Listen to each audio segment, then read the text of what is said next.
doctors, or even an athlete. And that's because we all have our own unique interests. We all are unique in our own ways. But why? Why do we have these interests? What inspires us to do what we love to do? Well, it's pretty obvious that one of our motivational factors are our role models. And in my case, my role model is Roger Federer.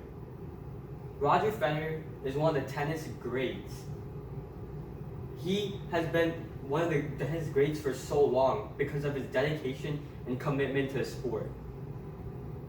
He started his journey in Basel, Switzerland, where he was born on August 8th, 1981. Roger Federer grew up playing many sports, but he stuck to tennis the most. And as he started to train more and more in tennis, he became more of a sensation. But there were some flaws, roadblocks, and challenges that he had to go through. And one of them were that Roger Federer's coach, died in a car accident. As Roger Federer was training for tennis, his beloved coach always trained him not in just abilities of tennis, but in the motions around tennis, the people skills around tennis. And as he trained him around the sport of tennis, and trained him to be more of a focused player on the court. And when he passed away, it was probably the most sorrowful thing to ever happen in his life. And after that day, Roger Federer only had one purpose for all his success and wins. It was for his coach. As Roger Federer turned to become more of a tennis sensation, he met with another accident. He injured his knee in 2016. And people thought that this was an end for his career because he was 36 years old, and this was the age where people usually retire. But Roger Federer didn't retire. He came back stronger than ever and won the 2017 Australian Open. But this would only bring more fears to him. He thought, what if I injured my knee again? Would this end my career? Because now he's older, and he's at the age of retiring right now, but he's still trying to push and be the best of himself. And that's one thing that I really like about Federer. He is so committed and dedicated to the sport of tennis. Comparing to Federer's success, there are very few people that can handle with him, such as Rafael Nadal. In the 2019 French Open, Rafael Nadal defeated Federer in straight sets. And this is probably one of the biggest and worst moments to happen in Federer's career, because he just started playing French Open after a long time, and he was on a run, but he came to the semis and just got destroyed. And instead of looking at this as a time to get angry or getting raged over, he took it as a learning experience, as a way to improve in his game. And later on that year, they met again in Wimbledon. And in the Wimbledon semis, Federer defeated Nadal in 4 sets because he didn't lack in aggression or defense. He overcame the skills of Nadal. He improved in the places where he lacked, and he came back stronger than ever. There are lots and lots of qualities that I love about Federer, and these qualities are what makes him such a great player. One of them are that he has a very good self-control. His self-control makes him such a great player.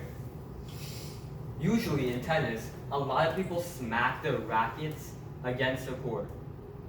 And you might be wondering, why would they do that? They do it because they're angry. They're in anger or they're in rage. But Federer hasn't smacked a racket in 11 years. And it shows how much calmness he has in himself, how much self-control he has. It shows that if he's ever doing something wrong, it's not a time to get mad over. It's a time to move on and make something happen on the other side. If you have a problem here, you can have a solution here. And you can make something happen on the other end. And that's what Federer does. He comes back stronger instead of coming back with rage or anger.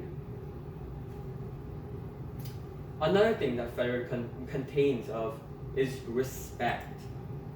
His respect is one of the respectful things that in tennis history.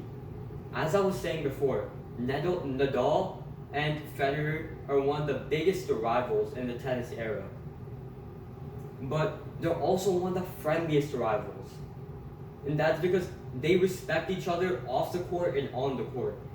They respect each other as players and people. With the respect that they give to each other, it shows that they are good tennis players, but they're also good people. Federer always respects his opponents because if we're playing against someone who's putting their best efforts, we must appreciate that. We must be good sports and appreciate what they're doing. They're trying their best just like we are. And that's what Federer does. He always respects his opponent for what he does. And that's another feature I like because as a basketball player, if I'm playing against an opponent, I would want to have sportsmanship and respect what they're doing because they're going to try to win the game just like I am. Moving on, with Federer's tennis abilities, he has a very good court vision. His court vision is off the charts, and that's because it's one of the best skills he has, and it makes him such a great tennis player.